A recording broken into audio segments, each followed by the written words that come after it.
What is look development? In the live action VFX or CG productions, there is always a need to explore potential look a scene or object could have to ensure the final product in both story and aesthetic will look its best. Look development could have different meaning in various places, but it is the notion of how the project will look and feel like in the end. In fact, anything in production that rapidly interact through phases of achieving special look can be called look development.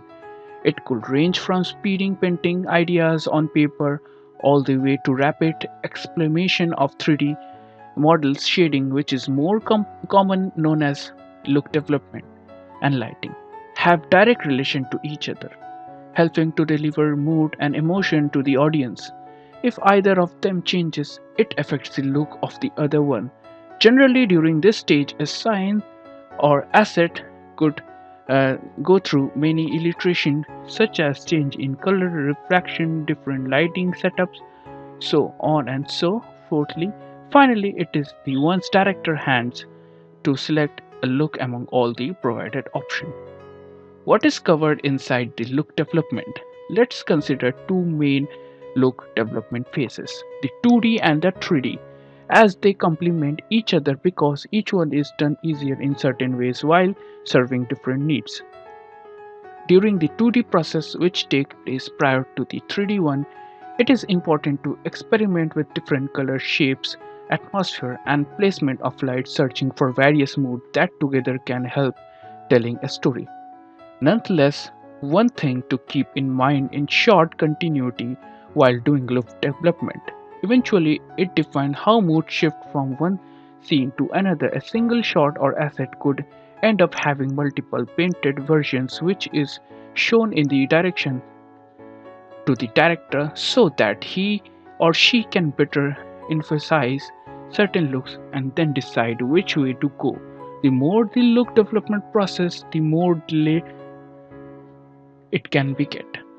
Let's say from overall tones all the way to atmospheric effects such as haze, volume, rays, and etc., causing a look development gradually getting developed. Through this stage, the detail should be just enough to convey the ideas and the feeling without getting too elaborate.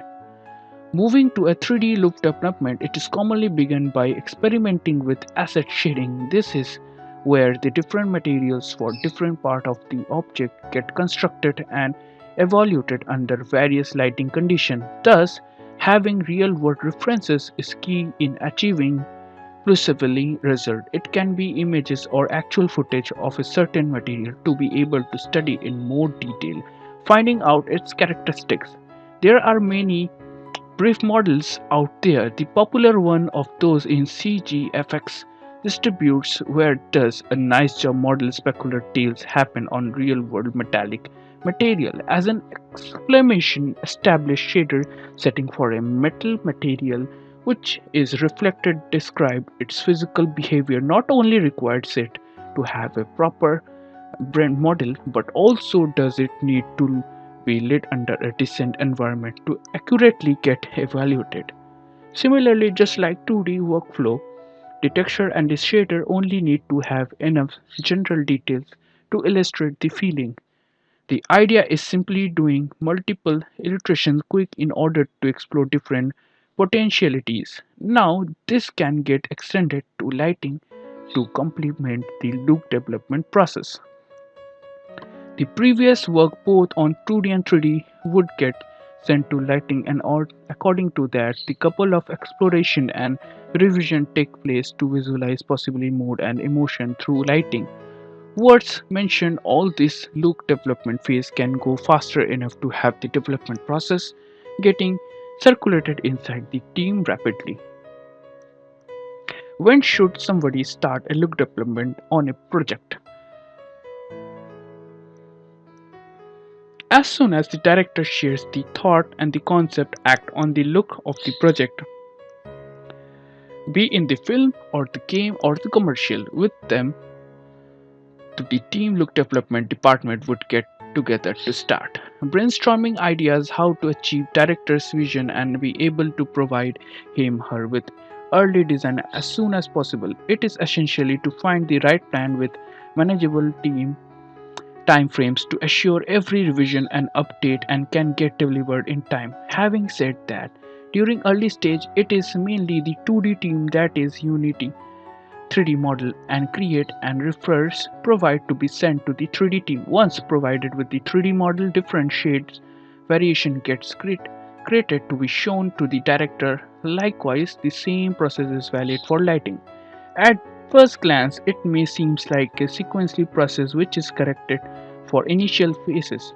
However, by the time all prerequisites are prepared, such as early concept model shades and so on, the whole look development would be able to have quick back and forth internally in order to refine output as much as possible. Supposing the director is happy with the latest progress and general look over different shots, the material can be finalized by the more focused departments such as the shading and the lighting team. Each studio tends to do the different. For instance, one place rather final shades get established right with the look development because they already considered look development as a shading team. Another studio has decided shading team which zero in on the texture, color and material. When somebody do the look development process, the first thing to keep in mind is color space. It is much broader topic, but just to hint it at, it is critically the color space be string the whole time. A change in pipeline color space in the middle of the road, whether the scene referred or display referred, could cause many issue and send incorrect look to the final product. The least thing to do is refine all the texture and shader parameters are in linear space before fed into the render. Renders calculate and such calculation never consider nonlinear inputs. To further emphasize previous points, it is necessary to provide various versions rapidly, ensuring everything is going on the right track constantly. Otherwise, you may find yourself spending a lot of time and energy creating something that may eventually get ruled out. Continuity between shots definitely need to be high importance as well. A transparent object might work well under certain lighting, but the exact same material might fail to deliver the right look due to lacking certain parameters being worked on already, such as glass roof. All through the material are getting tested under varying lighting conditions. Be sure you are consider all sort of possible lighting scenery that are going to be set in production. This is will help you make shader more stable and accurate through the production. Regarding lighting, continuously factor can get plenty help from 2D look development to a large extent because those one have already passed direction approval and pretty much represent the type of lighting the director's mind. Regardless, once in lighting, try to separate the light setup in the passes as long as have the light sources. It will save up a lot of time doing multiple iteration very quickly without having to re-render the whole scene.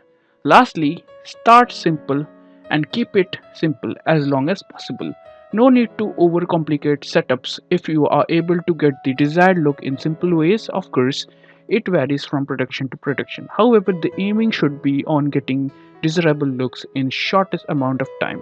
If you achieve keeping it simple, then the next department is pipeline will be really grateful to you. Thanks. Hope you understand the same. Let's switch to the next session.